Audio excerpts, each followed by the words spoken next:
It's our time for our Dhamma talk of the day.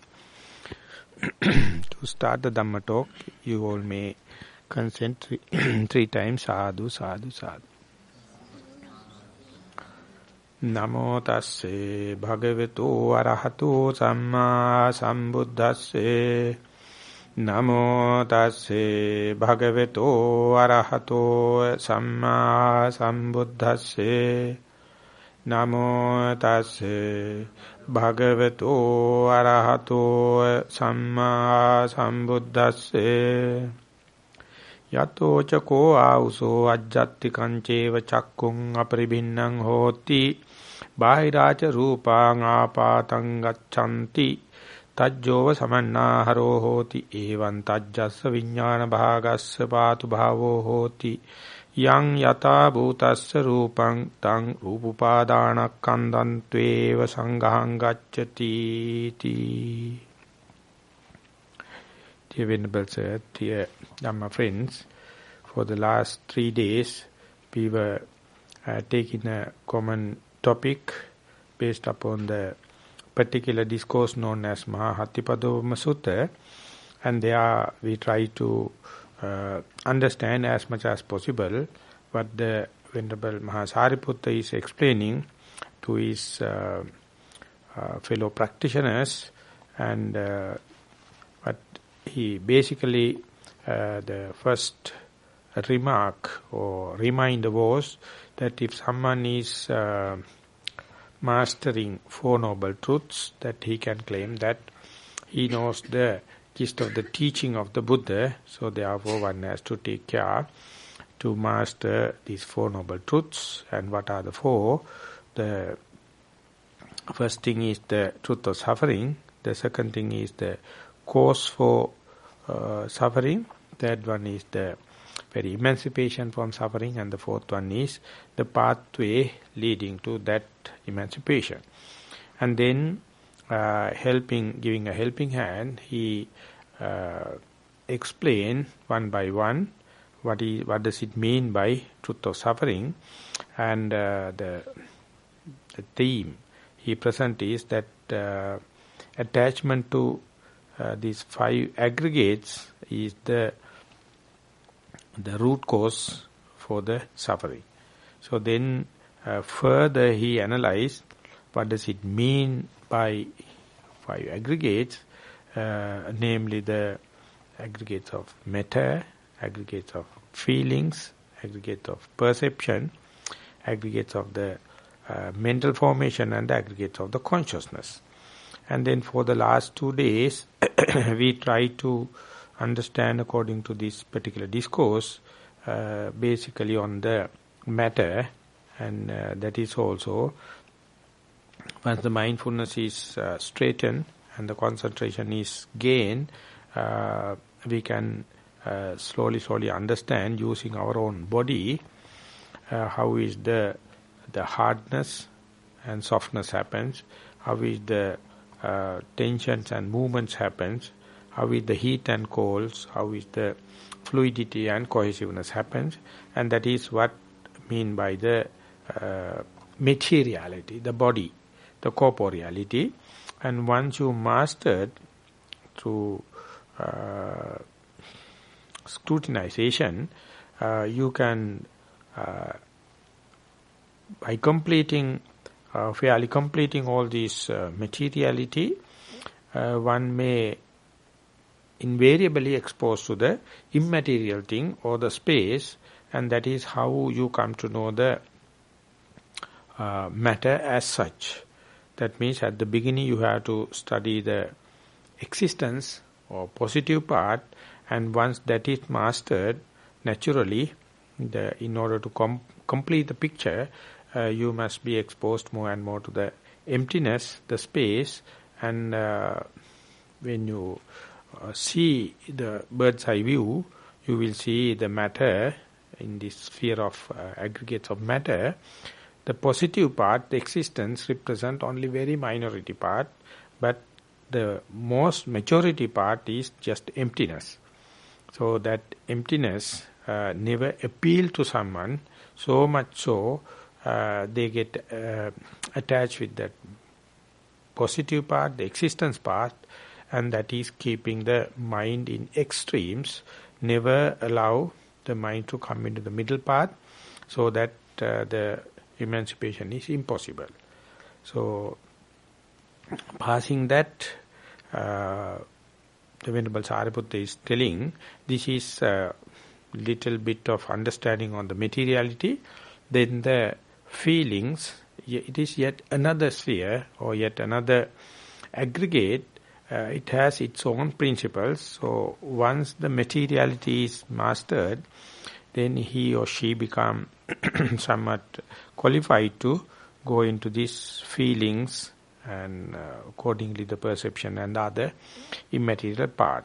So therefore it is a kind of a cause and effect relationship, and the gradual process, once the mindfulness is steadfast, become specifically on the materiality, it is naturally invitive and pushing forward toward the mentality, something like whenever the positive side, existing side of the matter is completed, it is naturally pushed into the emptiness of the matter, and once that is been comprehended or grasped, he become qualified to go into the immaterial part, so-called the mind.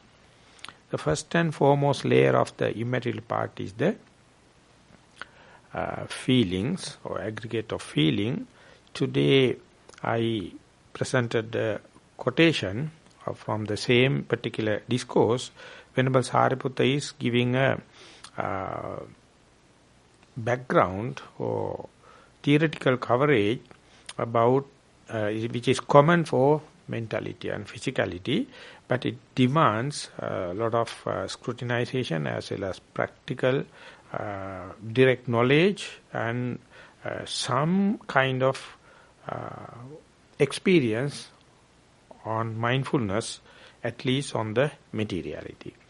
Here he says, whether you are experiencing the breath as a touch on your sensitivity of your body, or whether you are experiencing any kind of visual objects with the help of your eye, or going to experience any sounds with the help of your ear, or going to experience some smell with your nose, or experiencing a taste with your tongue, or a mind with thinking, there is a common underlying principle. And this quotation that I have given is giving what happens when seeing is happening. Wherever it may be, whatever it may be, whenever the seeing happens, this is the explanation given by the Buddha. So Venerable Sariputta present it as a suggestion, yatochako auso ajjattang chakkundriyang apribhinnang hoti. Oh, the dear friends, under these circumstances, that particular person have good carnal eye, undisturbed, or eye is intact. It is working eye, that sensitivity, eye is sensitive and is not blind. And bahiracha rupa apatang agachanti. And there are some visual objects outside, and they also come avenue with the sensitivity of the eye, come within the range. And tajjocha samannaharo hoti. And at that particular point, his attention or his adverting of the mind also not bewildered elsewhere, it is attended or adverted into this particular visual object. The evan tajjasa vijnana bhagasa patu bhavo hoti. Whenever these three come into contact with the internal physical sensitive eye, external visual object, and the attention or adverting of the mind, when these three going to happen, mind become, the consciousness become eye consciousness. Then only the attention of the mind or consciousness come into being. Then onward, as far as the eye is intact, as far as the visual object is continue to happen, as far as the attention is there, he become a seeing person, seer. So this is what happens when the sound come and strike on your eardrum. If the attention is there, you become a hearer. Whenever a smell comes and strike on your nostrils, and if the attention is on that particular thing, you become a person who is smelling. And if taste food or drink or come and touch with your taste buds, if the attention is there, then you're becoming a person who's tasting. And when the breath or any other tactile object come and touch on your sensitivity of your body, if the attention goes there, you become a person who is feeling. And if a Dhamma object, mental object come and strike an avenue with your mind, and the attention is not elsewhere and go to that you become a thinker. So this is the way all the 6 faculties are working. And there you have to say, in this example, the sensitivity of eye is the base element. The external visual object is the striker element. When these two come together, the seeing happens. Seeing is the ignition element. As far as the ear is concerned, the eardrum is the base element, and the sound waves are the striker element. And then when they come together, if the attention is there, the ignition is the hearing. When the nose is concerned, the sensitivity of the nose is the base element, and the smell itself is the striker element.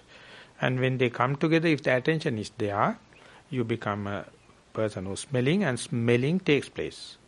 The tongue and the food items or taste come together, and if the attention goes there, you become a person who's tasting. And in the breathing or walking or rising and falling, whatever may be, the external tangible thing come and strikes on your body sensitivity. If the attention goes to that, body sensitivity is the base element. The air column in the breathing is the strike element. Then the tangibility or tactile sensation going to happen, you start to feel. And the mind and the Dhamma object, mind become the base, Dhamma object is the strike element, and then thinking happens. So we are learning this whole mechanism through materiality, because that is the most gross thing, verifiable thing. So therefore start with establishment of the mindfulness on the body.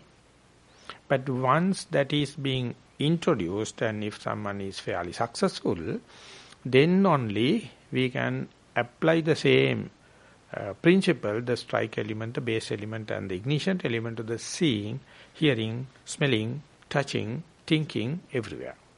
That is how it happens in the walking meditation. When you are, for example, very attentively, mindfully walking, right leg, touch of the right leg, you take it as the base for your mindfulness, and then one is established, and then whenever the mind, the intention go to the left leg, the same mindfulness without disturbing, we are employing to see the touch of the left leg, and again the right leg, again the left leg. Likewise, when we are keep on going, for example, we go to the end of the walking path, and there that trend is broken, because now you are supposed to stop now. And when you are stopping, and maybe you are noting the standing posture, or you are turning around, and as far as this violation in the trend is happening, again the each and every other sense doors are demanding for their faculties, for their functions. That means the eye will demand and say, now enough walking, enough meditation, and enough mindfulness on the walking, I want to see. Because there are nice sceneries are there, this forest is good, and the birds are there, and blah, blah, blah. And then the ear come and say, Now, whenever we are going to get chance, you fellow I is pulling the chance, but I also need a chance. I need to hear the nice bird voice and kind of thing. And then the smell or taste or other bodily tactile, everything is fighting. And when it is fighting, the attention, the adverting of the mind is the one deciding which one to give the priority. And that is no one's under control. That is what we have to understand. Whenever all the six senses are fighting each other, whenever all the external objects are vivid, and what is the attention, what is the adverting of our mind going to decide, it's a completely impromptu. It's a completely electric. So that we can't understand much in a dramatic way in sitting meditation. Of course, sitting meditation also is challenged by the sounds and the thoughts and the pains. But in the walking meditation, it is a hell of a challenge. So that is why many people think that walking meditation is a wastage of time, because we can't keep the accounts. We can't keep the bookkeeping. We can't understand what is happening because too much. But anyway, I'm taking that example. So we are mindfully go to the end, and then there are 6 options. The eye is fighting to see the visual objects. The ear is asking and demanding to see the sounds. And the nose is asking for the smells. And the tongue is maybe asking for some taste. And the continuity of the mindfulness is the object of the yogi. And within that materialistic faculties, the 6th faculty of thinking, also waiting.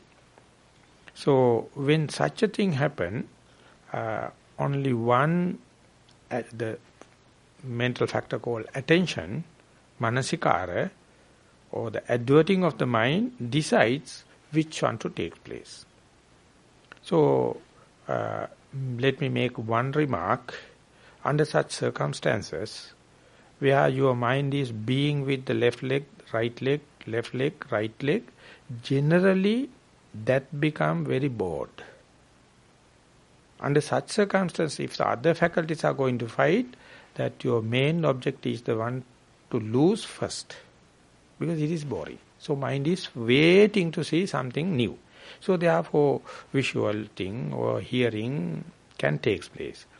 So unless otherwise you go prepared, unless otherwise you know this tricky mind or magic of the mind, you definitely at the end of the walking path to lose and miss the mindfulness on the left leg and the right leg.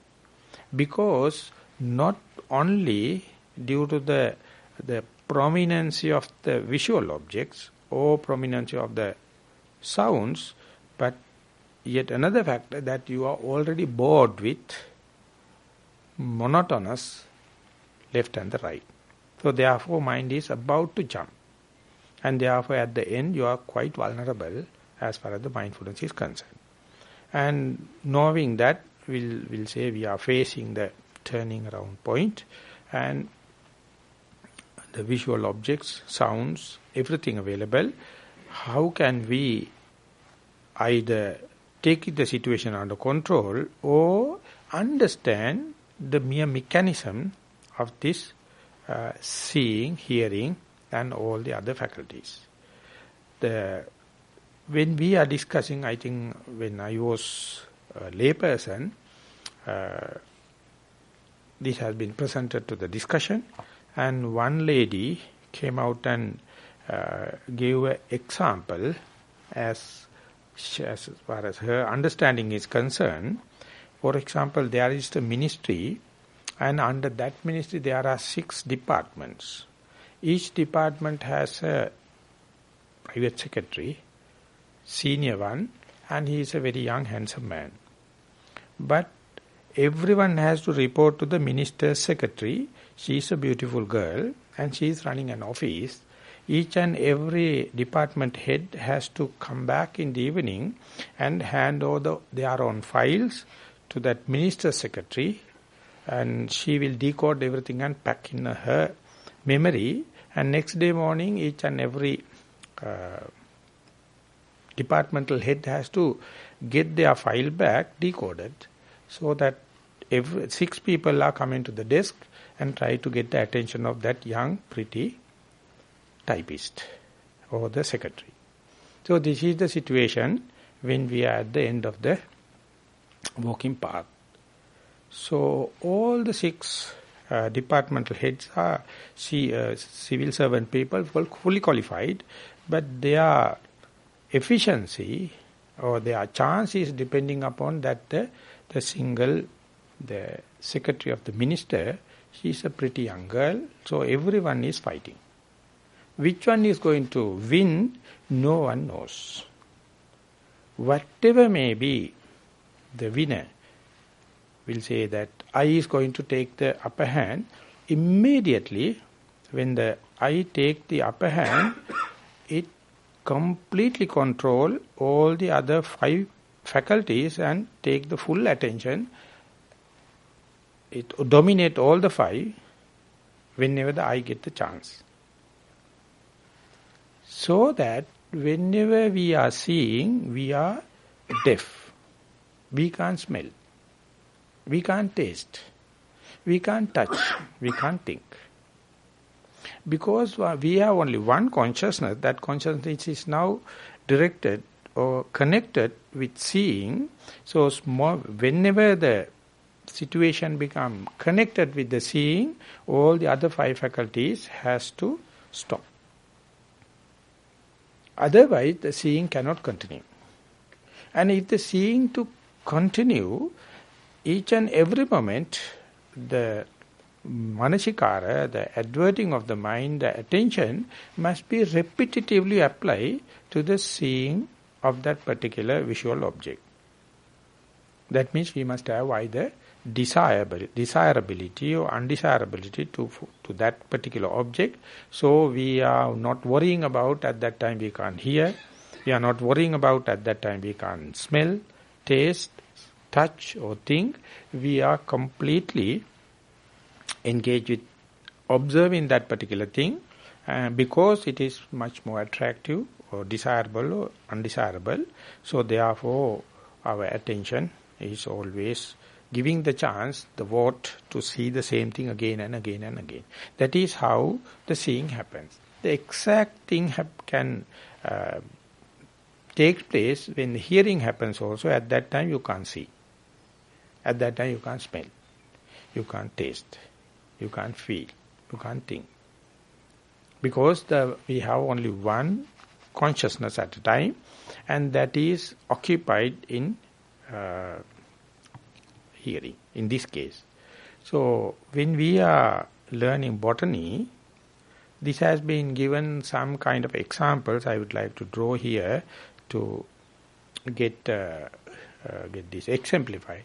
Whenever the dicotyledon plants growing, there is one apical meristem, so that whenever the apical meristem is there, it is producing an exude and sending down, so that all the other meristems are dominated.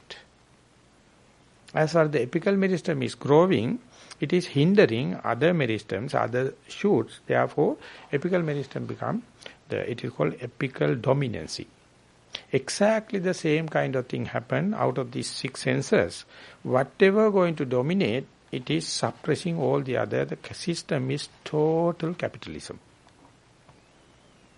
And immediately we engage with, if it is seeing, we get completely engaged with seeing, so that we will be desirable, the scenery will be desirable or undesirable.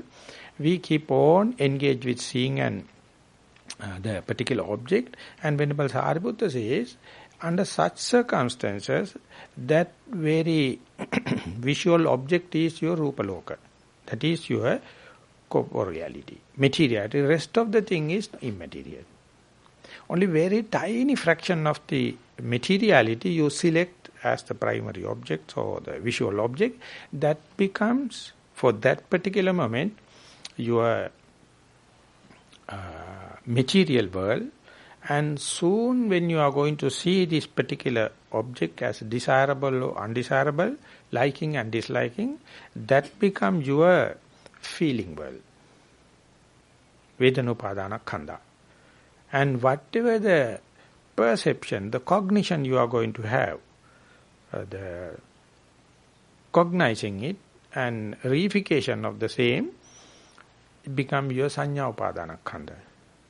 And if you wish, if you see this is a nice scenery, better to take a photo, or it is a bad thing to get rid of, that kind of volitional involvement become your sankharupadana khandha, and that particular mind is become your vijñānupadana khandha.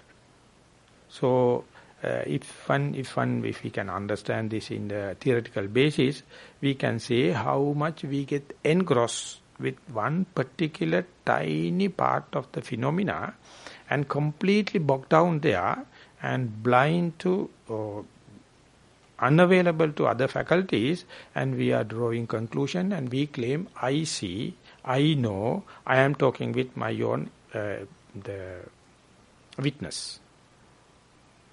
But selecting one faculty means denying 5 faculties. And therefore, even though the thing that you have seen is yes, till you understand by seeing, you are covering all the 5, therefore, your conclusion is partial truth, not the complete truth. Being so, if you become adamant, telling that I see, I am telling with my own experience, this is what it happens like, that means you are taking this partial truth as complete, and that is how the desire for that phenomena happens, how the conceit can happen, that I am the person who see in the correct perspective, you are talking without that much of a direct experience, like our arrogance come into that. And whenever that partial truth, whenever you wanted to make the partial truth as the complete truth, therefore you are committed now, therefore you have to protect it. And more you try to protect it, more and more you become disappointed. But instead, Venerable Sariputta is asking, make so mindful, thin slice the time as much as possible, and see at a given time a human being has 6 opportunities. Either he can see or hear or smell or touch or taste or think. But without anyone's control, the adverting of the mind, the manasikara, select one or the other, and it is overpowering and dominating all the others, so we get engrossed in it, and therefore then onward we are fighting. We feel we are very honest. We feel we are talking with our direct experience. That much it is correct, but you have to understand this is truth, but it is a partial truth. So, therefore, as far as visual objects, sounds, taste, smells, and the tangible object and the mental objects are concerned, at a given time, our consciousness cannot tackle all 6 at a time. Therefore, selecting one is invariable for our system to run. But we have to remember, selecting one means rejecting 5. You have to pay for that. You have to pay for that, because that selected one going to give a partial truth, and then onward you are vehemently going to prove that partial truth is the truth. The other person may be in the same phenomena, you are talking with visual, this thing, he or she may be having the same phenomena with hearing experience, yet another person will come and give the smelling experience, tasting experience, touching experience. So, whenever the other person is going to present his or her direct touch, the particular first person have enough ground to fight against. And therefore, lot of miscommunication, misunderstanding. Each and everyone is talking kind of a direct partial truth, but no one knows it's a partial truth. So therefore, they become adamant, they become conceited, they love their own partial truth. That is how the desire, the conceit and the egoistic thing going to happen, as far as we don't know how this mechanism is happening. So what is the way out? If this is truth, what is the way out?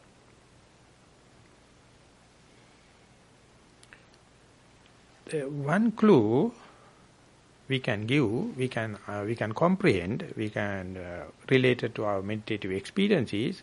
For example, you focus your attention on the breath, and that there you have to understand the base element is your bodily contact, bodily sensitivity. The strike element is the in and out air. And when these two happens, we call either in-breath or out-breath. So when the in-breath happens, you feel the coldness. When the out-breath happens, we see the warmth. We'll take it for an example. So this is the ignition element. When the air column come and strike upon the sensitivity of your left nostril, the coldness happens. When the outgoing out-breath come and strike on your the sensitivity of your nostril, the body sensitivity, you feel warm. And therefore you can say, in the in-breath, base element is the sensitivity of the body, strike element is the in-breath, and the ignition element is the coldness. And for the out-breath, base element is the bodily sensitivity, the strike element is the outgoing air, the strike element is warmness. So you keep on observing. At a time you feel rubbing sensation, at a time you feel tingling sensation, at a time you feel vibrations, at a time you feel waves like. So each and every time the ignition element is changing. More and more you to change, you see different facets of the breath, anapanasati. And keep on practicing. As far as the mind is focused to one particular object like in-breath and out-breath, you get a better chance to see its evolutional change in a chronological order. Because you are not going to jump into the eye or ear or nose or tongue. If that is the case, the trend will be broken. So keep on touch with the in-breath and out-breath. We'll say that we are managing to do it. And when that happens, it's a given universal fact, the sensational transfer is going to take place. At the beginning you may call it's a gross breath, and then it becomes a subtle breath, and it very subtle. At the beginning you may see the difference between the in-breath and out-breath. When it becomes subtle, you complain the difference is reduced. When it becomes subtlest, there is no difference. And when the in-breath and out-breath is gross, you can note it in-breath as in-breath, out-breath as out-breath. But when it becomes subtle, you can't notice it.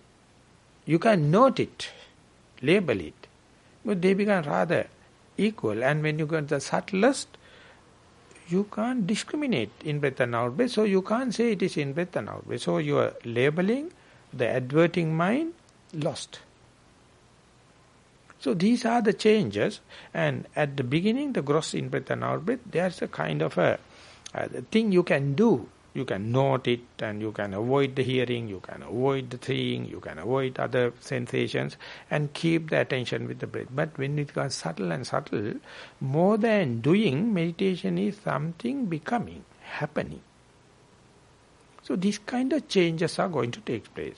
So we'll say, successfully, you start with the gross breath and come into the medium kind of breath, or subtle breath we call, and then go to the subtlest. And at that moment, you will come to a very mysterious junction. You are not, of course, experiencing the breath, but you are not dead. You are not sleepy. You are not unconscious. And through the breath, you come up to the point where it is called whole body experience. That experience is not coming from your eye, not coming from your ear, not coming from your nose, not coming from your tongue, not coming from your body. It is not mental too.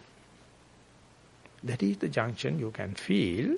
Now we have 6 options not not a single one selected. So that is called the whole body experience. Some people call these as the inner space. And when the mind, the ego, the conceit, the desire go up to that level, it feels completely uncontrolled, feel fearful, feel unpredictable, feel lost, feel outcasted, feel boring, feel monotonous, because so far throughout your life in the samsara, whenever such a thing happens, you jump and connect it to one particular faculty, and then onward you get inundated in it and bogged down in it and keep on fighting. Now, luckily, you have come up to such a junction, and there the Buddha is asking, observe without a decision. Suspended decision and evenly suspended attention. Choiceless awareness. Unassuming awareness. Non-reactive awareness. There is no other way to communicate it. When the meditation going on with one single object, all the time you come up to that level. But over there, if you are reactive, assuming and rushing to a decision, definitely you are falling into one or the other 6 faculties. But only human being can master that moment. You can wait without rushing to a decision. More and more you master, you will come on to know this is the junction where you have the opportunity to either go into eye, ear, nose, tongue, but you are trying your best not to commit anything.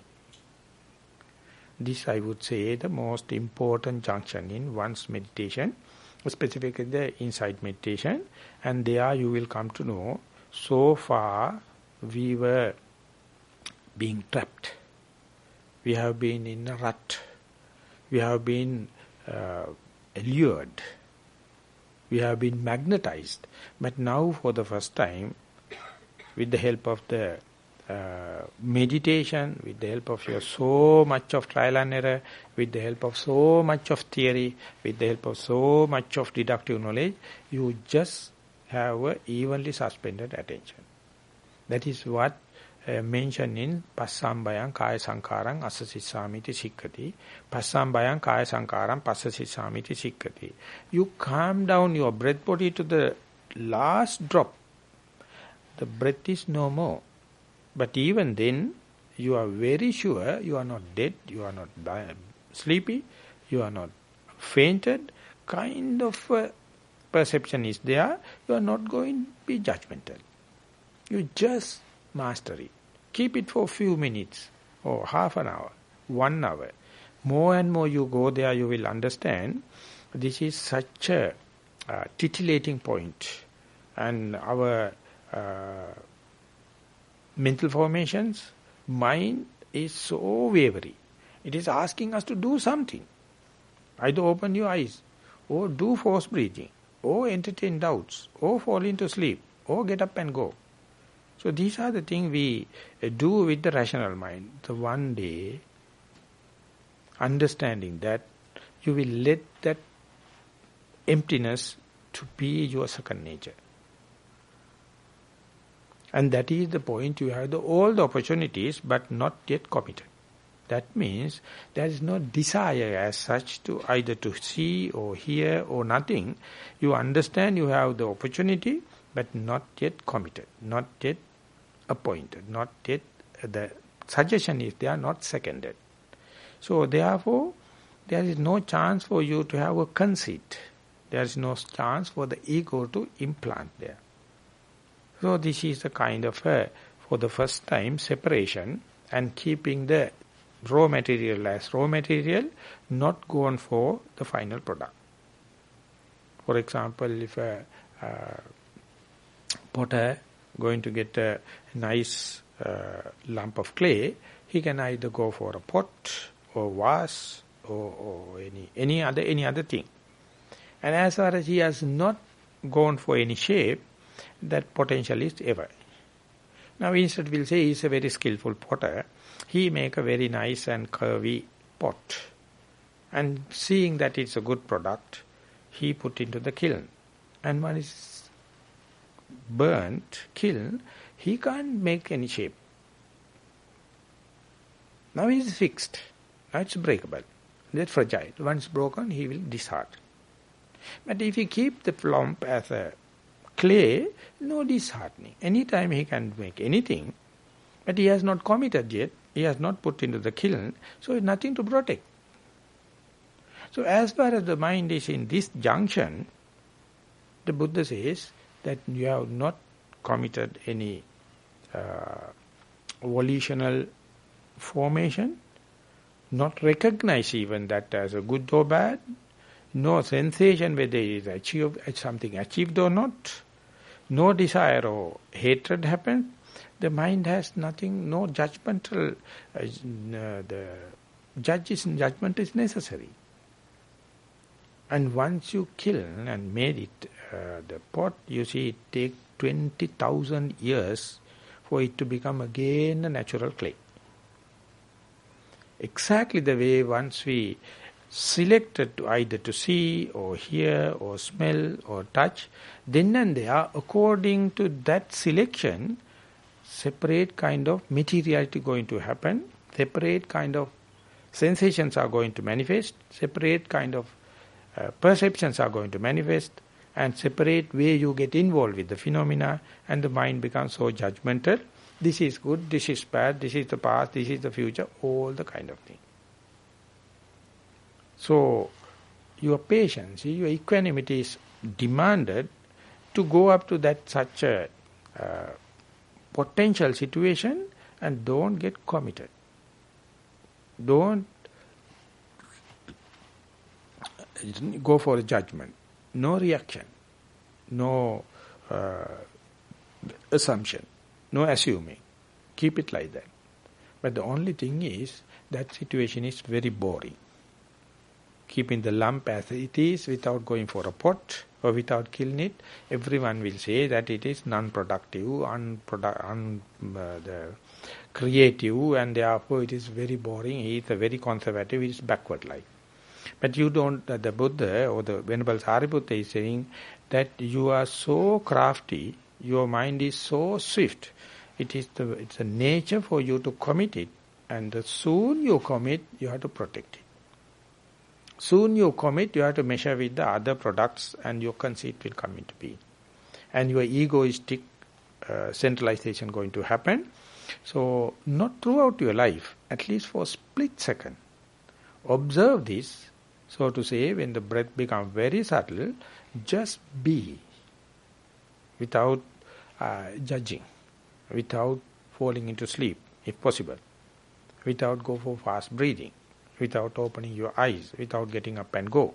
So exactly the thing, when you are walking and go to the end of your walking path, and you have to understand now the trend of your left leg, the right leg, mindfulness is being challenged, and over there, throughout it is there, but due to your vulnerability, seeing can happen, hearing can happen, wind movement you may feel, and you may think, and all the things happen. So be double-fold mindful,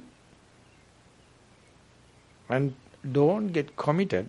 Try to maintain the same mindfulness you brought up to that moment, turn in such a way without dropping it, and to continue with the way back. If that is the case, you are the winner. But it is ever, when you are walking, it is becoming a challenge. So, nothing to get disheartened. Each time you go there, try to see how this selection going to take place, and question it. Who is selecting? And the believers of the God, they say this is the wish of the God, or wrath of the God. And therefore I am vulnerable, I am a human being, I am not a celestial being, so whatever the God decides, we have to accept. But the Buddha says, if you are telling like that, you can ask the God and pray and have your own dream. But he is asking, questioning, thin slice your time, and take this again and again when the transference happens or changeover point happens. Don't commit. Don't react. Unassuming way, observe it.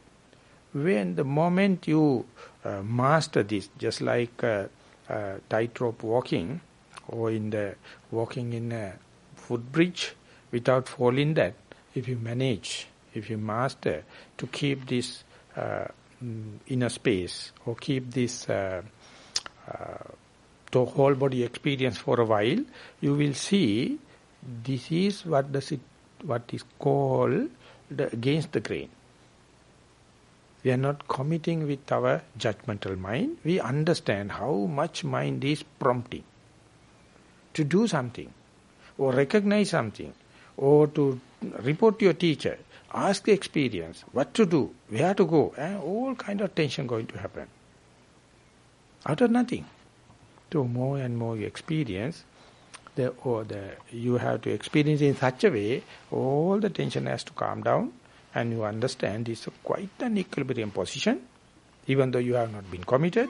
Maintain it so much so, it becomes your second nature, and huge amount of rapture going to start.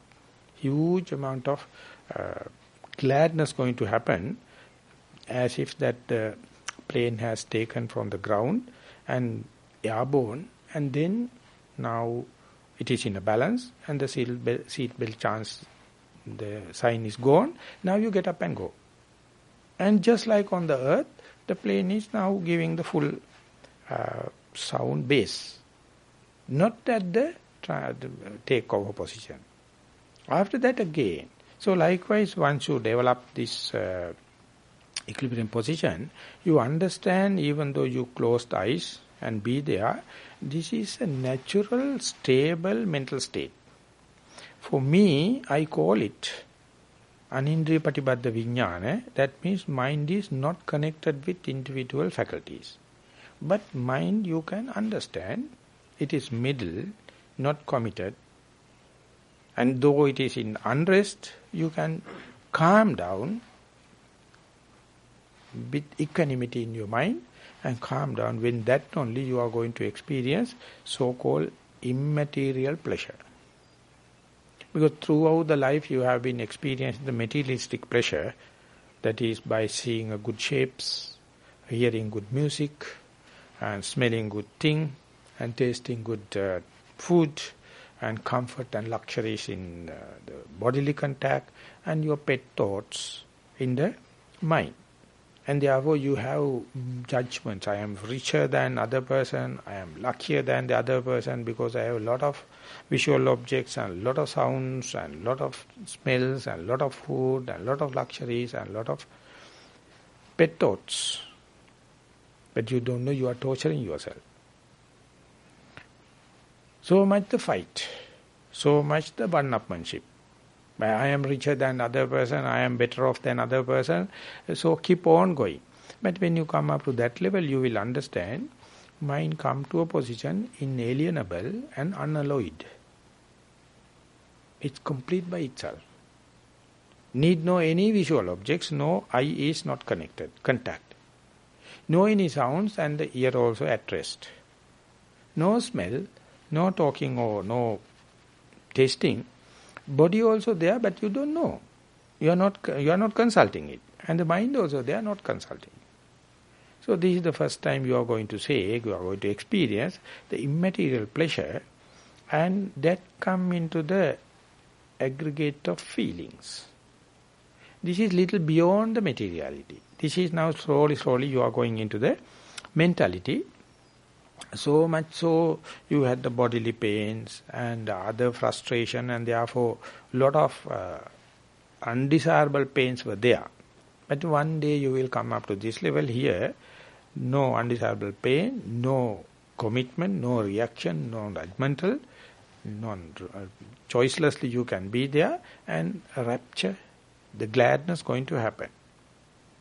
And there also, as we discussed one in the early days, there may be yet another attachment to the spiritual gladness coming out of immateriality.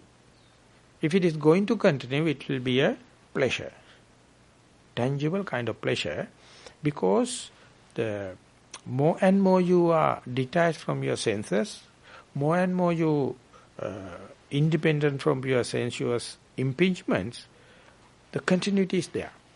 More and more to continue, you understand without the second person or any other external thing, inner peace is inalienable. It need not any alloys, unalloyed. So you go there, attachment can happen. So that is the point the Buddha says.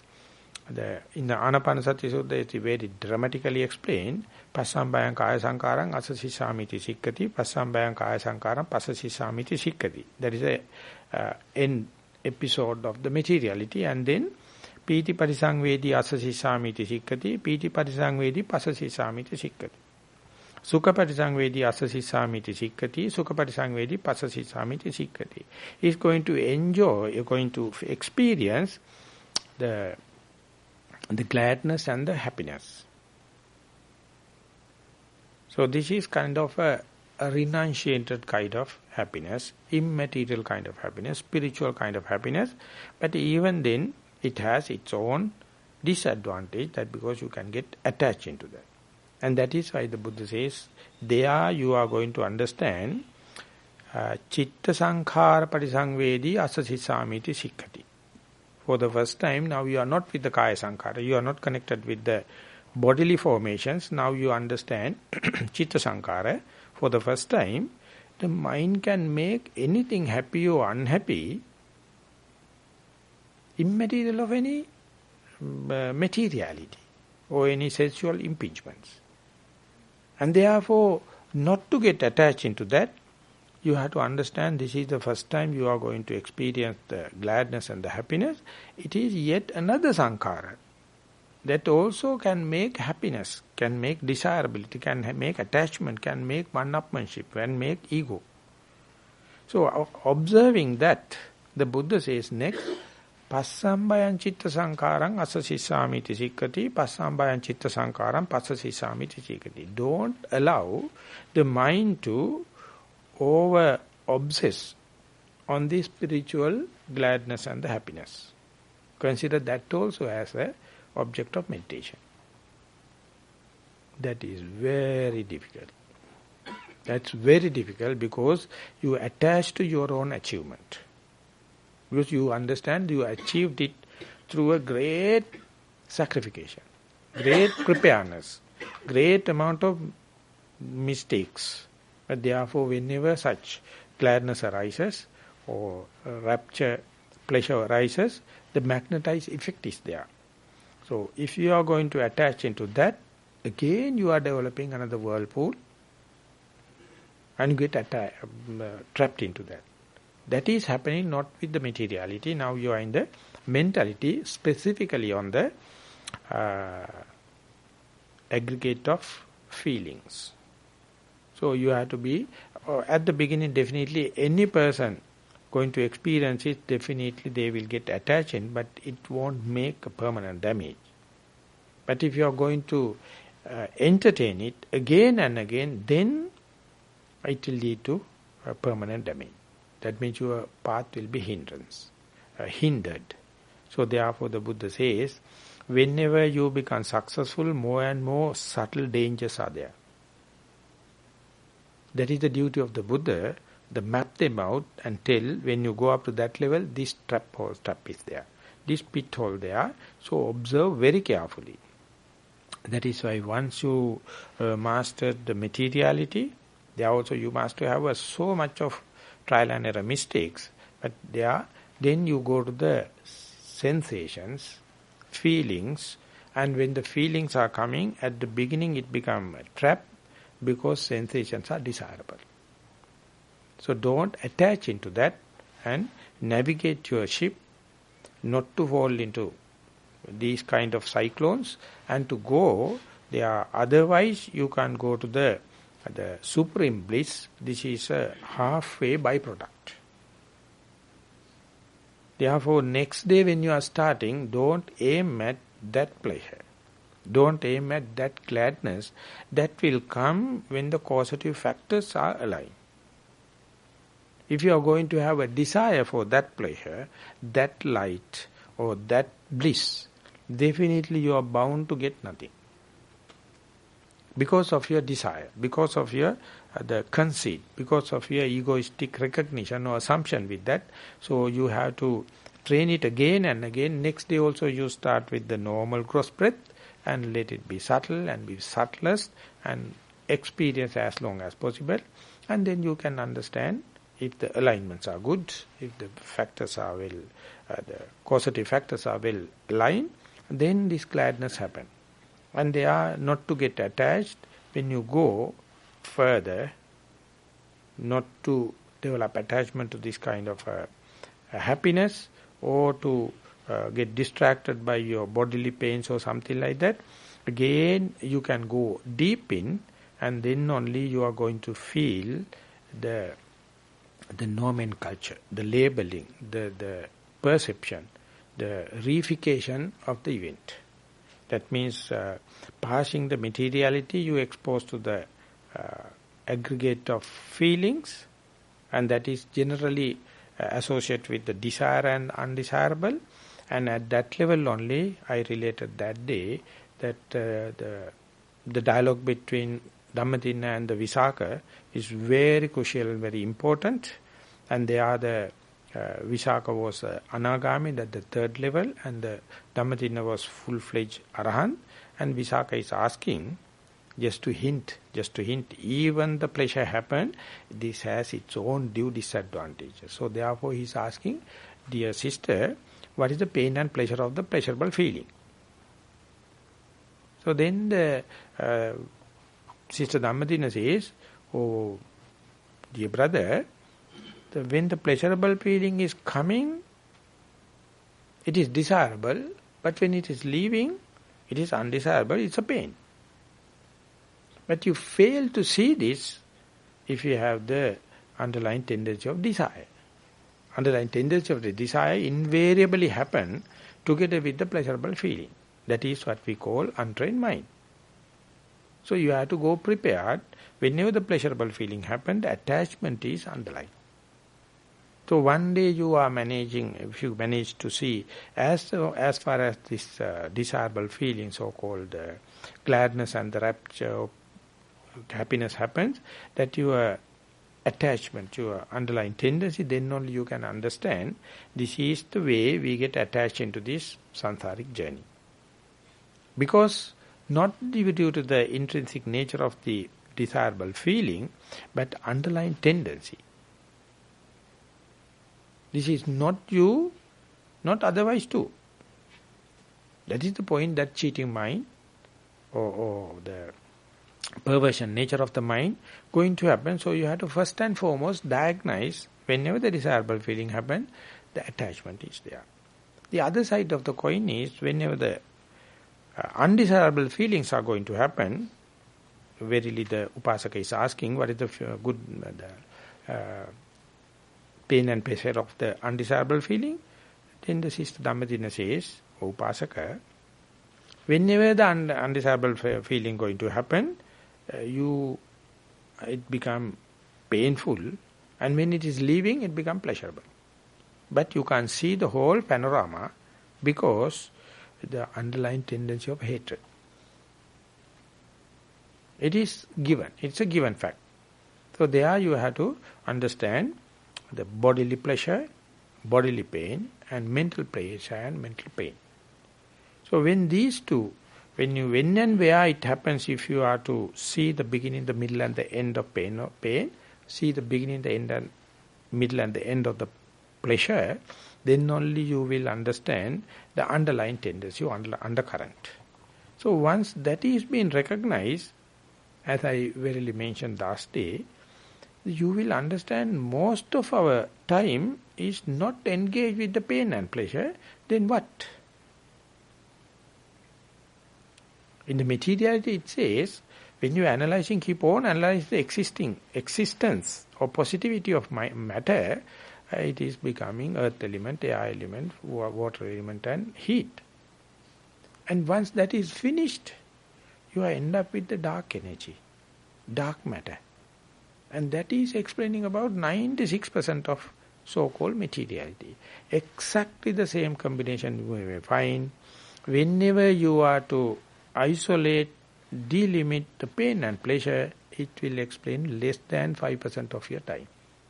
Even in very day-to-day activities, even in sitting and even in the walking meditation. If it is so, why we are worrying so much on the pain and pleasure? We are failing to recognize the no pain, no pleasure. Because it is boring. Because it is monotonous. Because it is disheartening. Because it is appear like something stale, rotten like. But the Venerable Sariputta is telling, till you understand this no pain, no pleasure, no middle path. You are in hedonic, argumenting, pleasure-seeking game. So when you are really thin slicing of time and let the pain happen, let the pleasure happen, see the beginning, the middle and the end, that is what we call Vedananupassana, and to see ultimately most of the time, you can't categorize it as whether it is a pain or pleasure, and that is the point you will see no pain, no pleasure, that we can't understand because of our undercurrent of ignorance. Our mind can't see the darkness. It only is looking for brightness. That's why in the night sky we see only the stars. And in the pain and the pleasure, no pain, no pleasure situation, we see only the pain and the pleasure because striking. This is dramatic. But no pain, no pleasure explained most of the time. The day you understand that, you will see this is not a result of meditation. Because as a human being, when you are born, this was the combination. But your parents, your teachers, no one help you to at least get 3. That instead of pain and pleasure, there's a in-between something. And to look into that, you can't, because our rational mind never go there. As if that when you are observing the in-breath and out-breath, never we see the gap in between.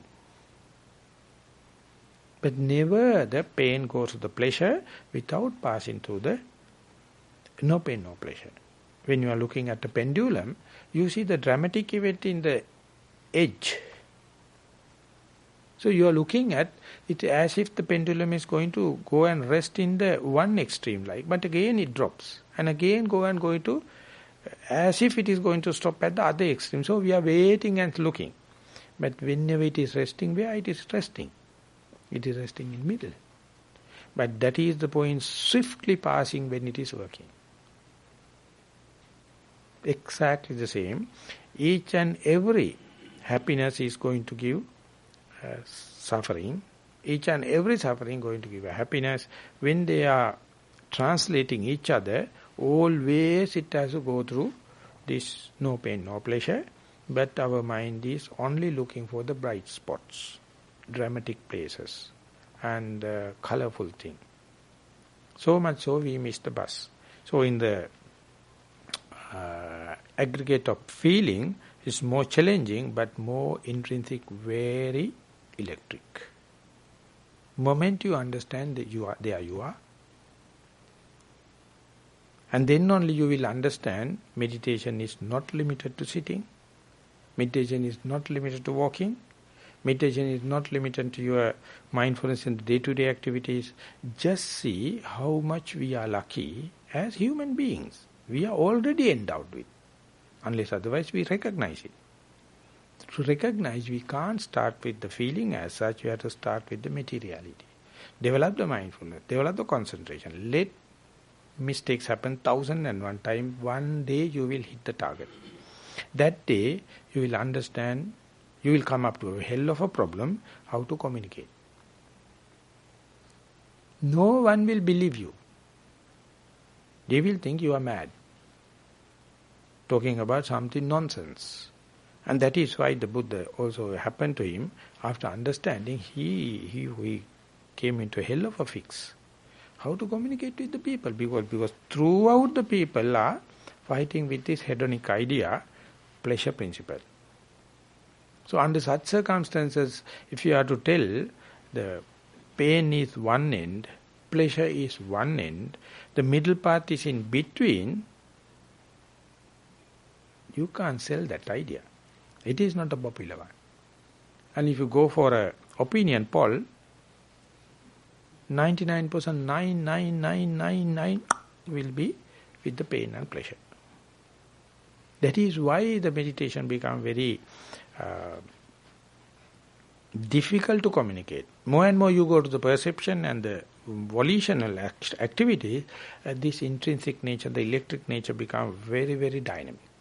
But at the materiality part, you can rather communicate with, you can rather little learn and communicate in the linearity. But when you go to the feelings, it is a matrix happening with the three-dimensional sphere, and then and there you will understand. If you understand, you understand. If it is not, it is not. No gradual process over there. It is so electric. It is so intrinsic. So therefore, more and more you practice the mindfulness on the in-breath and out-breath, or rising and falling, or left and the right, one day you will understand the meditation is not to teach physics. It is to sharpen your mindfulness. Daily you have to sharpen your mindfulness. Once it is sharpened, whether you like it or not, it is definitely bringing it to the very subtle layers, something like feelings. And there, once it is understood properly, it is still shifting further into the perception. And there you can understand everything is mind-made. Mano pubbangava dhamma, mano settha manomaya. Whatever may be, the mind is the forerunner. If you are going to accept this as a pleasurable feeling, yes, it is pleasurable feeling. If you are going to accept this as a painful feeling, yes, it is a painful feeling. Exactly the same person may give two interpretations. Leave aside two people on the same phenomena. So therefore, a lot of talkings, but no communication. The day you understand this is nothing but just like a bubble of water. The Buddha says, the materiality is like a heap of foam. The feeling is like a bubble of water. It appears like a very nice, symmetrical, nice thing, but all of a sudden it breaks. When it is breaking, it's breaking your heart. Because you are so attracted into feelings. When you go to the perception, the Buddha says it is like a mirage. Appear like water, but only the heat is there. Whatever the way you are going to run, you can't bridge the gap. When it comes to the volitional activities or formations, it is just like a trunk of banana. And the mind is the magician, make the main advantage of it, and it concerns only its own existence. We are throughout our life becoming slaves to this mind game. And we claim this is as our own creativity, our own productivity. Ultimately, at the deathbed only you are going to understand everything you earn in this life, no avail. Unless otherwise you become mindful of the present moment. Everything stops at the death. In Sinhala, of course, it is telling ගණංකාරකං හයිය තියෙනකං නම්බුකාරකං සල්ලි තියෙනකං ආඩම්බරකං නිලේ තියෙනකං මේ ඔක්කොමකං මෙලවින් යනකං. I don't know how can I put into the English because this is a colloquial Sinhala way. So everything valid till the deathbed. And then onward, nothing transformed. That is why the Buddha says, they learn the thin slicing of time, and that is happening only with the mindfulness. Train it up to the maximum. And then whenever the breath going to distract it with the pain, apply the same mindfulness in a choiceless manner. Whenever the breath, mindfulness on the breath is going to distract it with the thought, apply the same thing without any irritation, thinking it is as a bad omen or the discouragement. Or whenever the sound's going to happen, this transitional, this is called Iriyapata Sandhi in Pali. When you see that when you are traveling in the highway, you can keep your track and keep your speed. Then not necessary much of a road sign and the road signals. But whenever you are to turn from the highway the motorways to the by road, then you have to be careful and you have to read the signs and let the other, everyone knows that you are going to take this turn. Otherwise you are meeting up with a hell of an accident.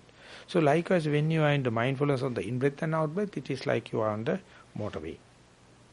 So whenever the sound happens, or thought happens, or feeling, any sensation happens, so that is now track is going to change. That is what's called sampajanya. Sampajanya means that main track is going to change into the another way, and there you have to slow down and be aware of the surrounding situation and put the signal and let the other person knows that you are going to take this cut. Otherwise, it's a hell of a jam. So therefore, sounds, distraction, everything happen is to see whether you are a good driver. You will be happy to go with the same main road, but you are not going to the destiny. So if it is necessary, you have to turn. When you are turning, you have to follow the code. So when in the walking, it's a hell of a challenge when you go to the end and when you are turning. And in the day-to-day activities, when you have so much of multitasking, if you have already trained mindfulness, your whole day's life will be a teledrama. You can observe yourself how many roles you are running, and how much you are being paid, how much you are being camouflaging others, how much you are living on others' eyes. And last, what happened at the death when you are going to the bed? So much of unfinished issues. And over the night you are dreaming and fighting and screaming and everything happening in the account balancing happening in the sleep. Because that unfinished things. So if you are practicing mindfulness, our Loku Hamtro going to say is, each and every moment you are resting. Whatever may be the critical involvement and the multitask, if you know, your main task is to keep the track with. The challenges and troubles are, it's a given fact. You can't change it, but keep the track with. In order to keep the track with, go to intensive meditation, take only one particular object, under the conducive condition, you train. It is like a laboratory. But in the walking meditation, the same thing you are practicing in the field level, still costing chunk of time. But without that you can't, very difficult to diversify your develop mindfulness. And when you go put into the day-to-day activities, each and every challenge is to give from the materiality to the sensations, from the sensation to the material to the feelings, feeling to the sensation, sensation to the other volitional activities and the consciousness. They are leading one each other. So therefore, once you develop certain amount of mindfulness, the meditation is going to take its own unwinding process. Not necessary to steer it.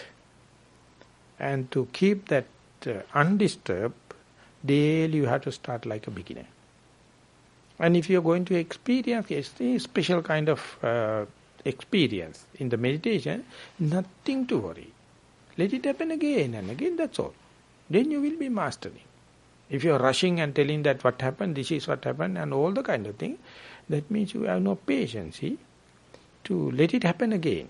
Because whenever the causative factors come in align with, the thing going to happen. Don't take it personally.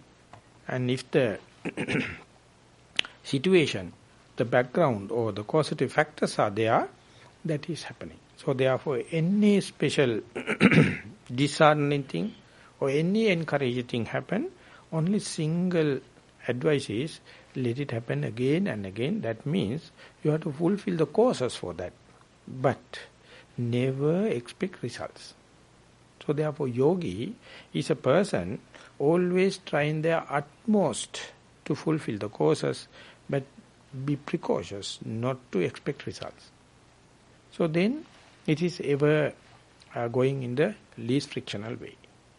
So it is a very beautiful path. Early part is very costly, very dynamic, very demanding, very painfully slow. But once the momentum gathered, slowly, it's autopiloting going to happen. So therefore, investing time on this kind of thing appear like not economical, not political, not social like. But the amount of experience you are going to gain is definitely never despite you.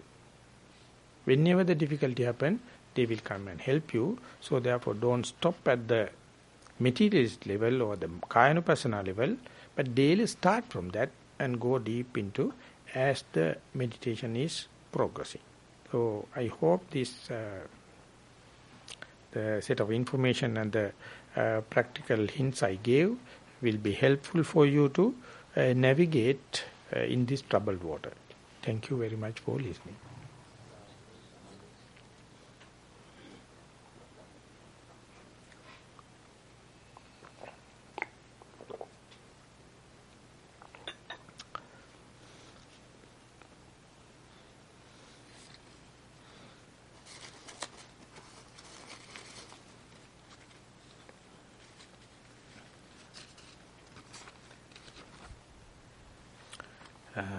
Written question, walking meditation. I do walk fast. I can focus basically on the touch of my each foot on the ground as I am fast. Is this method okay? So that important thing is your direct touch, not the speed. So go with the normal speed and try to get the touch. As far as that touch is happening under your very nose, the momentum will start. So therefore, don't worry about the speed. And if sometimes when the touch become very sappy, very juicy, very expanding, then you feel like walking slowly and get more and more sap, more and more the juice. Under such circumstances, the body itself will feel like going slowly, and there also don't resist. Just let it, the meditation to decide the speed, but don't lose the view with the touch. Touch is the important. Bhante, is it okay to change the prominent touching point of breath, example nostril to stomach? Not changing is kind of an involvement. If it is happening, no question, no case.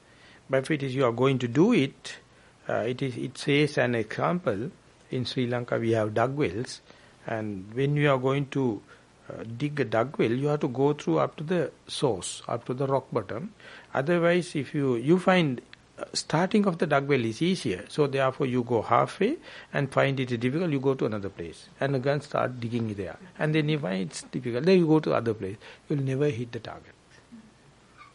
So likewise, one should take a target. When you take a subject, thorough go there, because you have to understand when you go deeper and deeper, basket of soil taking up is difficult, not like at the beginning. So therefore, varietal entertainment is a chronic disease in human being. So, mind understand it.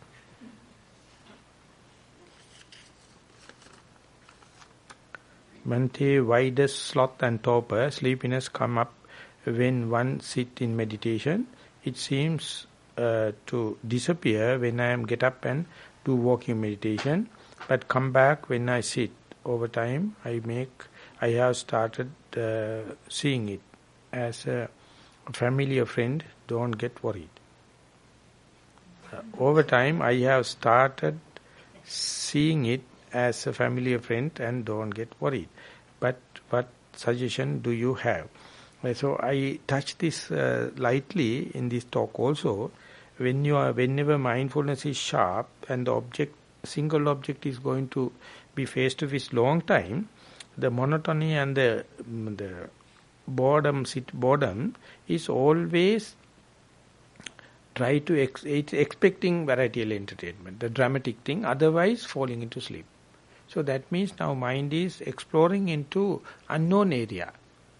So my teacher, when he's explaining, he says, if it is happening again and again, you have to go prepared. That's the only answer. You must understand, after a certain level, the sleepiness sets in. Over there, you have to give it a double dose energy and full-fledged mindfulness to see the circumstances.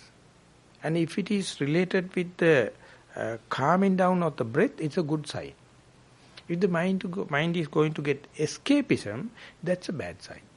So you have to understand when the sleeping happens, mind drop into the object or outside the object. That's the challenge I am going to give. If you are very sharp, one day you will see mind slip into the object. Whenever get up, you again in the object. If that is the case, it's a good sign. So therefore, when the mindset is preparing the slimy nature, sloth and torpor nature, of course it is not allowing mind to be very vigilant and diligent and observant, where it has become slack, it has become backward. But there, if it is happening again and again, you get a better chances to ponder into that, see whether mind is falling into the breath or, primary object or outside. If the day you understand it is falling, slip into the primary object, you will see it is a good sign. That means mind is now become introvert. It is not outwardly, it is not thinking, it is not worrying about the pain, it is not about the sounds. So it is a good sign, but I am not talking for sleeping. I am telling it is a part and partial thing. Whenever the mind becomes calmed down, it appears like sleepy. So there it is demanding high energy, demanding high, that is called persistent mindfulness, steadfast mindfulness. So this how to call that, car is changing the gear like. So there you have to synchronize it in the nice way, and then only you can entertain the deep layers of mindfulness and the concentration. So sloth and torpor is a kind of a sign. You have to read it in a proper, efficient way. There is no second person come and help you. Everyone has to go through it to see the sloth and torpor comes with the face-to-face with the primary object or away from the primary object. If it is face-to-face with the primary object, I am making the point, it is a good sign. And even if you are changing and going to the walking meditation, this very question says, again when you come and sit, same thing happen. So therefore, come prepared. When the signs are coming, be ready with the double dose of energy. Reverend Sir, this morning you talked about the importance of meditating in a group. Does this also apply to the beginning meditators? Should the group consist of radiating of the metta,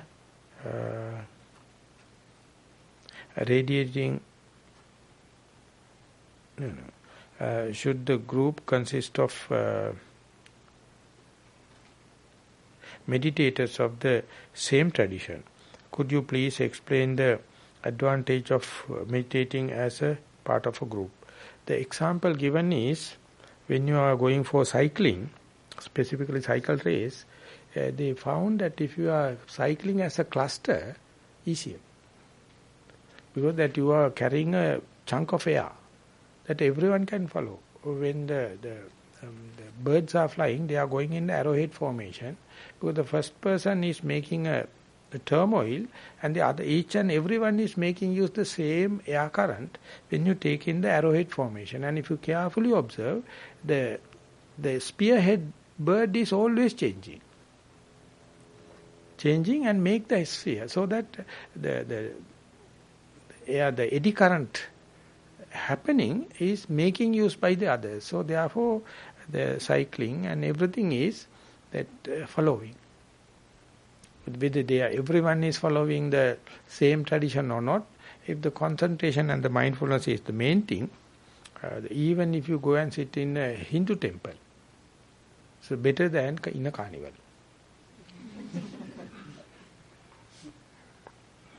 Because everyone is going for spirituality. So the beginning meditators is basically, that is why the Mahasi centers, they started meditation centers, they started retreats, and they have a timetable. These things are modern things. Because we are in a very hectic life, very difficult to get the proper atmosphere and the vibration in our home, because our households are meant for carnivals. So all the vibrations. So if you are going to do, take long time for you to get the vibration. But instead, if you go to a place it has been well seasoned, by just mere going, you feel the atmosphere. So when we go to the Nilambe, the Godwin used to say, when you come to Nilambe, don't bore, how do you call this, brag, telling that we have a good concentration, because it is natural. When you come to Nilambe, you feel concentrated. It's a given thing, because atmosphere is such. You don't see any people, no houses. It's a range of forest. When you go there and when you come here, naturally mind become introvert. So this atmosphere, you can't measure it. It's such a immeasurable thing. And still, if the people are in the same, birds of the feather flock together like, beginners I think get much appreciation. But the Buddha used to say, there were some senior monks, they used to say that I am not going for the gathering because I am done.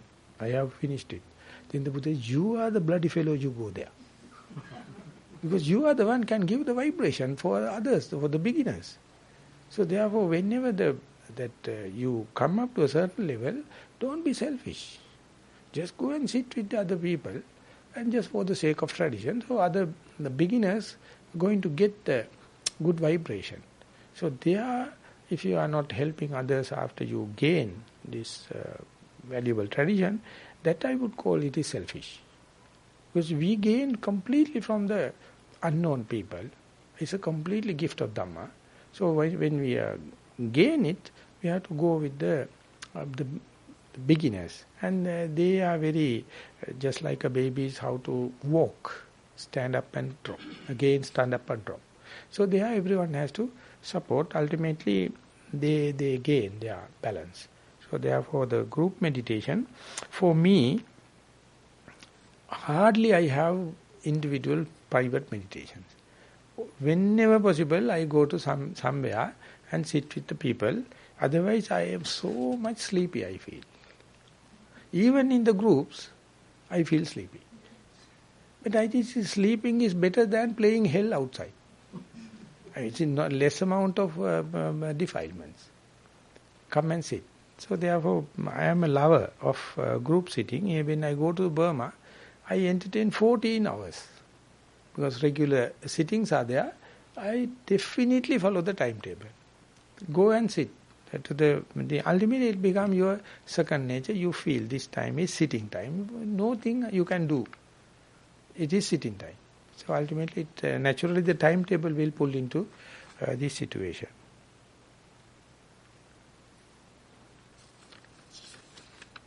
And our Loku Hamdro used to say,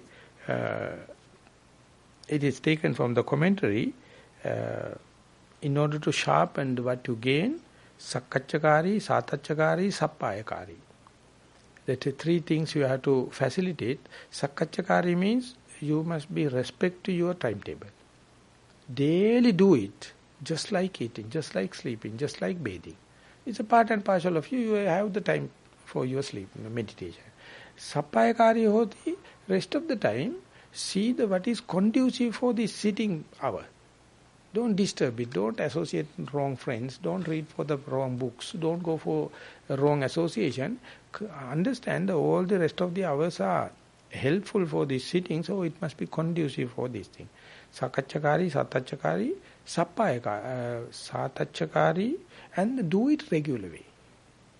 You have the fixed time, and daily you must sit it. Then only the cycle going to start. So these three, sakkachakari, sappayakari, satachakari, for that, you have to be a monk. Otherwise, you are making yourself busy with so much of this thing and have 1,001 excuses to disturb the not to do your timetable, not to follow the timetable. So that is what we call the lay life. So if you like it, have it. But we are better off, so better not to bogus, we brag on that. So I hope everyone, one day you also will have full time in water. do you have any suggestion to deal with the recurrent thought of inferiority and superiority while meditating and during daily life? So inferiority, superiority, this is the two, that is like a seesaw going up and down, that two ends. So coming middle is the what called equanimity. So therefore that whenever the inferiority happens, if you can recognize this as inferiority, if the superiority happens, if you can recognize this as superiority, that's the first and foremost, the diagnosis. And there you can understand each and every person, these two are not balanced. One thing is overpowering the other. So if the superiority is overpowering, he will be the kind of a person with the conceit. If my inferiority going to happen, always self-critical and inferiority complex going to happen. So everyone is a neurotic. So therefore, air is human, be neurotic is human. You cannot be a human without that. Only thing is, you have to recognize, and Sigmund Freud promised, this hysteric, misery, you can just convert into the day-to-day unhappiness. That's all. That everyone is that. Everyone is either inferiority, superiority. And one person, when critically that analyzing the Sigmund Freud, he says one day Sigmund Freud has see the similarity of himself and the Copernicus. The Copernicus is the first person see other worlds. So he says we are not only in the world. Many galaxies are there. So when you understand the human superiority and inferiority, you see he also superiority and inferiority. He also superiority and inferiority. He also superiority. Then what is the difference? There's nothing to worry. Because everyone is in the same boat. So that very seeing through the telescope of the loving kindness and the compassion, everyone, each and everyone is in balance. That is because of this and that. So therefore I am nothing special. So therefore nothing to panic, nothing to be worried about, because we are in the same boat. But only the difference for the particular person referred is, he is diagnosed, I am whether more on superiority or more on inferiority. So that is the only thing, and for that no second person can help you. Only the Buddha had that capacity to see your faculties which is more prominent and more inferior. But once that is gone, we ourselves has to do the trial and error. And if you have a very good spiritual friend, they can help you. They can be a mirror to see who am I. But those who are not spiritual friends, always colored, always exaggerating. The exaggeration is just like a younger brother of the lie. But anyway, it is our normal way exaggeration. In our daily talk, never we talk to the point. We are always exaggerating. It's an epidemic disease. That is why we are talking each other. But if you are short to the point and convey, so much of talking is unnecessary. So therefore, when someone is telling whether I am superior or inferior, mind you that he is talking, he is bragging, he is exaggerating. But the spiritual friend never going to do it, because they know that it is a serious business. He will be just a mirror to reflecting your image. So therefore, having a spiritual friend is like having a mirror. Just before leaving the house, you have to do the hairstyle and kind of see the mirror, which is good. Because you can't see yourself. There's a singular poem, it says that සෝභාලංකාරයේ මූනේ තමන්ට දැක ගන්නට බෑනේ ඒ නිසා බලන්නේ ඒ ශ්‍රියාව කැඩපතට ඉබීලයි. So it says in the philosophically, the eye can see whole world, but I can't see the eye. That's a given fact. So if you wish to see the eye, you have to have a mirror. So when we are in the spiritual trip, whatever the sharpness, we can't see our face. Either we have to have a pool of water or a mirror. So exactly our mind, never we can see because our mind is cheating.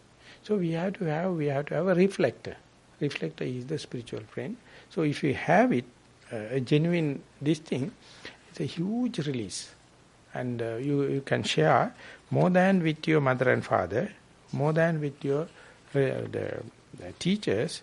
A spiritual friend is such a thing, very rare thing. So therefore, don't feel hysteric regarding the spiritual, the inferiority and superiority. Everyone having a little bit of them in their bag. Otherwise, you are not human. Bhante, is it true that Maras disturb when the practicing meditation, or is it our own interpretation for the disturbance during the practice? So, one day I saw that some people have visited Balangoda Anandamaitreya Maha Thero. He passed away, but he was a very senior monk. And they has mentioned that Bhante, that we are lay people and hardly we have time for meritorial deeds. But whenever we are going to do, so much of troubles from Maras, trouble from the evil. So is it true? Then he thought that is kind of thing, because he do not like going against out of his regime. So therefore, if someone is trying to fight, he pull back again. But he has made a golden statement, not for insight meditation. When you are going to do dana, sila, samadhi bhavana, yes. But if you are sharp enough in the insight meditation, you can see through the Mara even. So therefore, insight meditators are given a special charter. Because you must know what does it mean by mindfulness. You must know what does it mean by the insight, because you are making use each and every impediment. You recycle it, see through it, go through it. And then you become more and more immunized, more and more reinforced. So therefore, more and more the trouble comes, you are more and more prepared. The immunity goes. So therefore, don't put into someone else. Mind you, it is your own images, your own perception. The perception is the one playing hell, that you give interpretation, you give different labels to different mindsets, and ultimately attribute to the unknown superior being. And then you feel happy because I am very poor fellow, I am very innocent, and what to do, the Mara is coming and disturbing life. You don't know Mara, you are the hosting Mara inside yourself, as far as you have the inferiority. Challenge the Mara, any time comes, I say that please come and sit to have a green tea. When the Mara comes, come and sit, because I am waiting for you to come, I am happy to have a green tea with you. There is no problem. But if you are going to frighten and run away, more and more it becomes charged. So best thing is to face it. Some or the other, at the end of the life, we have to face. About 1 point breathing, should we concentrate on the one entry point and the one exit point only, or focus the entire breath body until we find the space at the end of each of the breath and out breath, as well as the one entry and one exit point?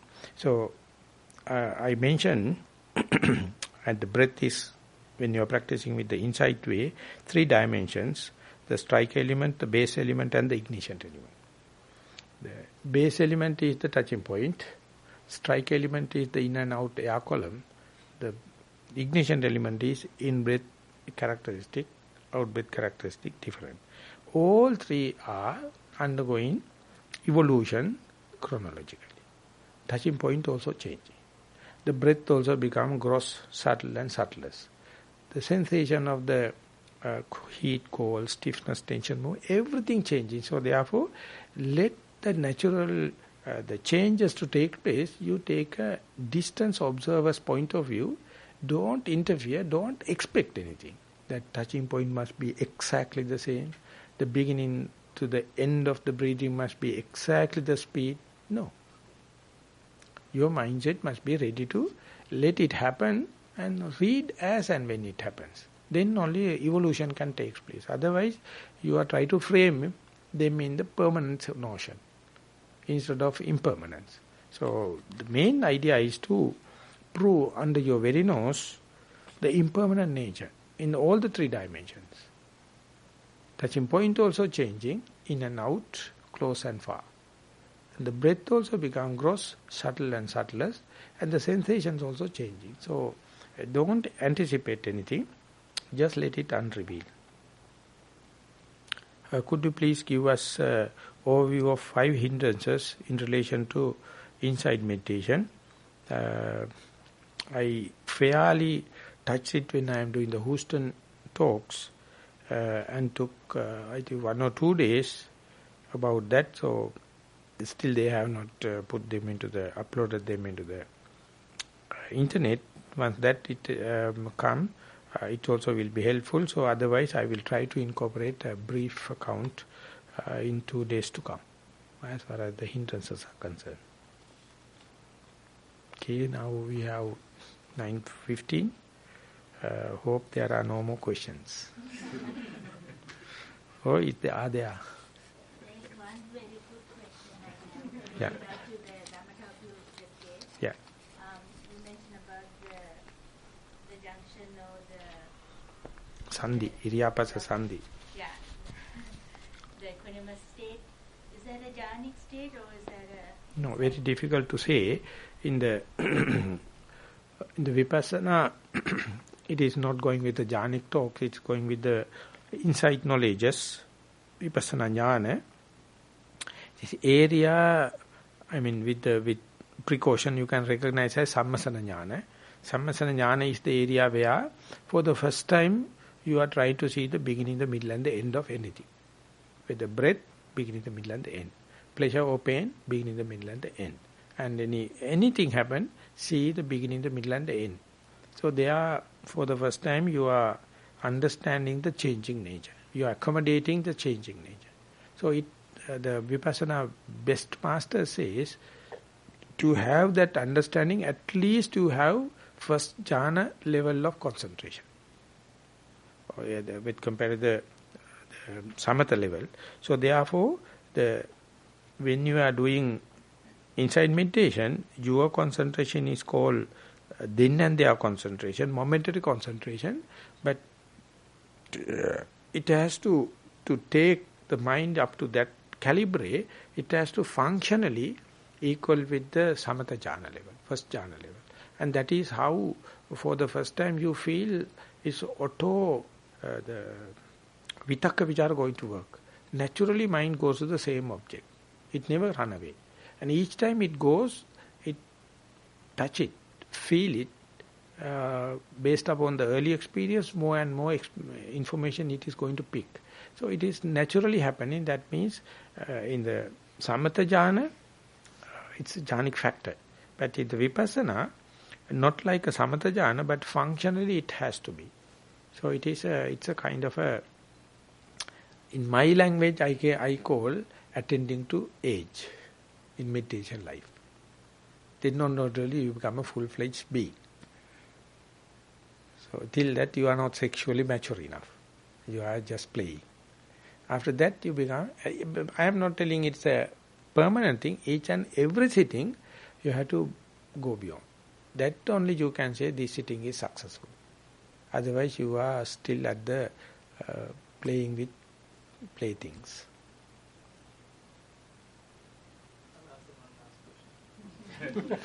For him. Yeah, this is highly beneficial for the parents who have young kids.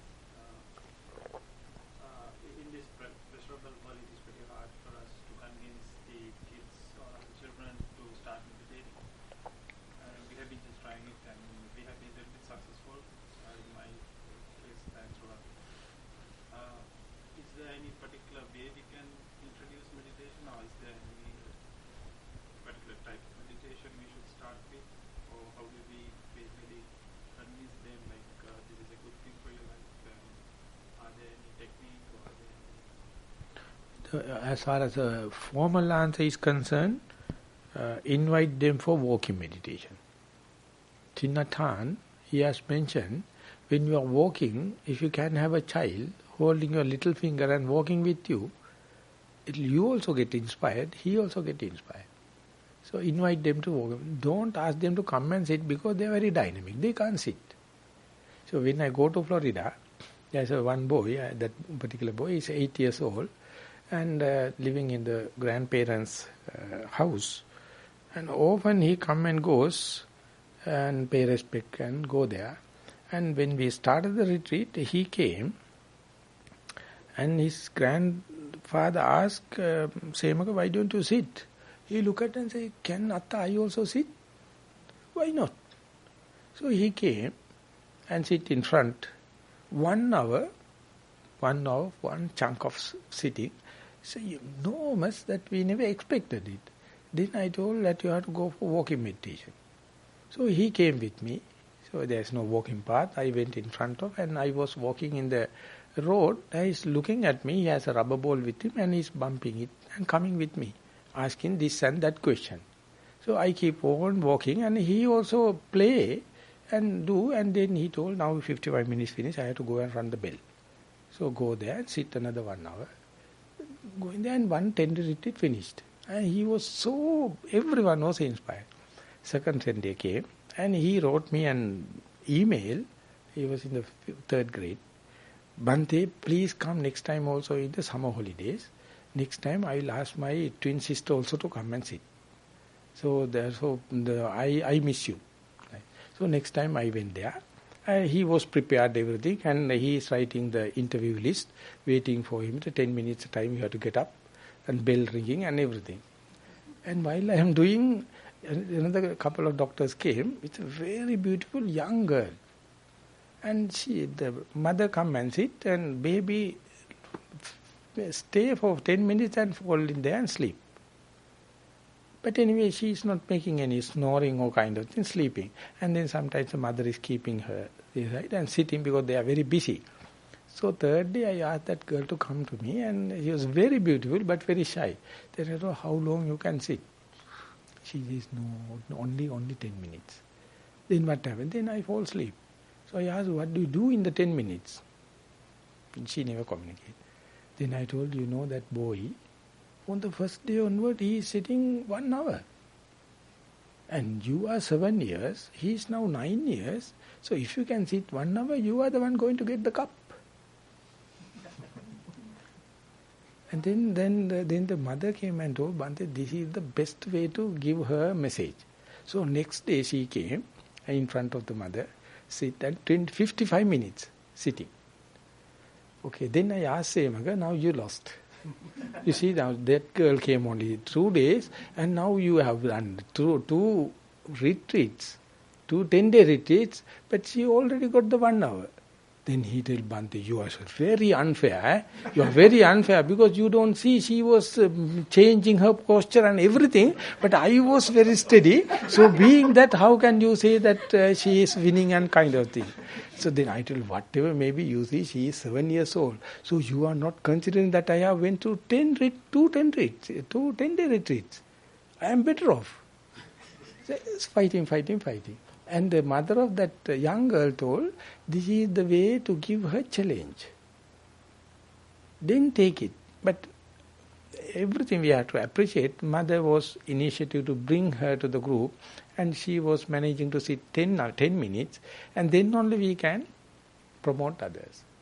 So these are exceptional cases. I don't know whether she continued the same, but basic thing is Chamya Sayadaw, he is conducting this Buddhist cultural course from 8 to 18 years old, 230 to 500 people ordained and live monastic life and they have to practice each day 1 hour.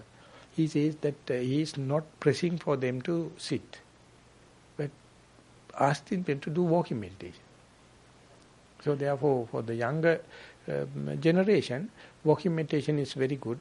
And therefore, but if you are the parents have a kind of a session daily to sit, they somehow or the other come and sit. There's one couple in Melbourne, and at the age of 40, he was an engineer. He can't understand the spiritual and religious way. He's a very sharp person.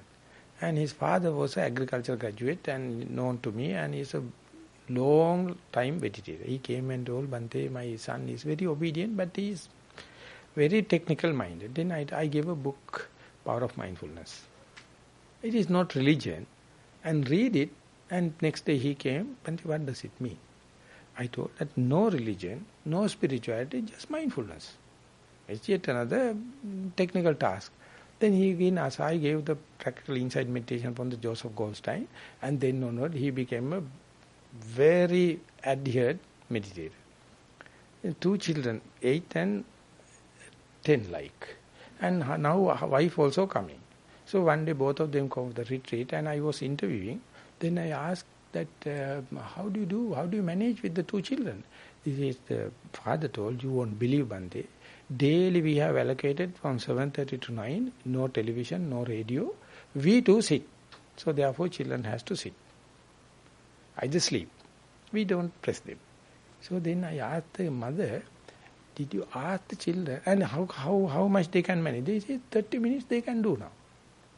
So I asked the mother, did you ask the child what do they do while sitting?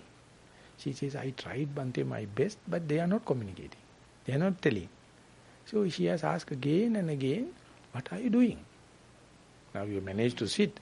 Then the younger daughter, the son, has came, my grandma told me, whenever meditating, look at the breath. So I am looking at the breath. So mother was very happy because some of the other communication had taken place. Then she says, how do you feel it? I don't know, I can't tell that, but I am looking at the breath. And so 2-3 times she has asked that son, so when you are observing the breath, what do you see? He says that I feel the father is opening the garage, taking the jeep forward and again reversing. Again forward, again reversing. Again forward, again reversing. That is what I feel. You see, at that age, if they are going to catch that, so what a clarity. What a way to promote them to take about their own benefit. So these parents, I think, must be the best, the happy parents, because that children are gathering very little by little. But the father, in a big discussion, he asked me, Bhante, I am trying my best, but my children are catching it very painfully slow. What is the way that to promote it? Then I asked, there are a lot of people, I asked, at what age you start meditation? He told Bhante that after you gave the book, I was in 41. Then I told that you have to wait 39 years for children to come up to that level. How much difficult for you to get the idea about mindfulness. Now you wanted to accelerate it. Poor children. I said, don't do it. Give the condition and be patient, because the starting point is painfully slow. But this very initiative, that how do you call it, startler, is the most critical, most important. Once that happens, you start to feel good Dhamma, you start to meet good people, that is natural. But that break-even point, it's a critical, it is very intrinsic. It's very, how do you call it, it is impromptu, it happens. So very difficult, I can't know any mission, any way to someone to turn into this side. I think it is a useless affair. If once it's fallen, we can share and kind of thing. It is a completely the impromptu affair. Your question appreciated, but there is no formal answer. And the last and the best is, if parents are behaving good, definitely children will follow. But if you are setting a bad example, playing the televisions and blah, blah, blah in the evening and fighting each other and kind of thing, no way to bring them back. So therefore have a habit, at least allocated time for 50 minutes or 30 minutes to sit openly for the children to see. And walking meditation is the what I have heard, that I have seen, they can easily follow than sitting.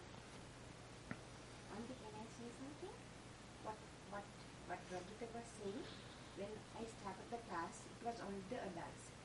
And because they had nowhere to leave the children, we had a little room on the side, we left them in the room and they were coloring. They were not making any noise, that's how it started. So I said, then they got curious. So they came to the door of the meditation hall and they are sitting there and watching, and I see them, but they are not making a noise. They were in the room, but they now come outside and they are waiting. And then I thought I'll just invite them in, and that's how it started. But you're absolutely right. I kept telling the Sri Lankan community, if I'm teaching the parents, right? If the parents are there, the children can come. But they wouldn't listen to me. They made it a daycare. They dropped the child and went off. Didn't work. Yeah. It was hard for me. It was, Also, in the class I have adults. Then I have 15, 17, like all different ages. Then I have 8, 7, 9. It became very difficult. But if the parent was there, and I said, if this is a family thing, you got to bring. You're telling it's good for the child, but not for me. That's not a good example. But nobody would. Not nobody. Rajit and they would listen to me, and his 2 children come every single day. Every day meaning every Friday when we take the class. And there is a big difference. And there were some who came, then they stopped coming for 2, 3, 4 times. I said, you can't do that. You can't do that. The child is too young to miss 3 classes. So if they come regularly, it worked. So we have to learn a lot from their behavior, how to program and how to make use this and to use it for the next generation. So therefore I think the children are very good teachers, and the present day children, they are much, much, much advanced than the parents. Sorry to tell you. And much advanced than teachers. Many teachers don't know how to handle such a beautiful minds. They are putting it there and the streamlining and put into this thing, and it's torturing. But I am very open and obvious because I have no children. You people have children and you may be having difficulties, but I am telling, handle it as like a flower. The children are such a precious thing. So therefore the setting examples as well as learning from them. That is the way we have to develop the rapport, the communication with it. But when it happens, number of children it may be different. If you have 1 or 2, if you are caring them, thinking that we are corrupted, they are fresh. In that sense, we can develop certain amount of, we have to take a lot of time with them. Then only we can connect with. So that I was blackguarding Radhika throughout, telling that writing books and teaching children. But now I am getting a father, or rather grandfather, wherever I go, now 1 or 2 children going to meet with me. So I have few set of books and few talks and give just storytelling way. But I see parents are not following the suit, so therefore very difficult to inject the message. But if the parents have kind of a regularity, then the children can test it and put into practice. But anyway, maybe our effort may come into fruition in a slow manner, but even then I like what more than you all, if I can train 1 little children is better you all crocs. You are going to die very soon. As the children, once they get it at the young age, I can't imagine, because I got it at 26 age. My age was 26 when the first crossed the message about the mindfulness. That means 32 years ago. And now, then onward, you can see, had it happened at the 25th or 24th, what a difference. Such a difference it can take place. It's a completely reshuffling your liking and disliking. So therefore, give as early as possible.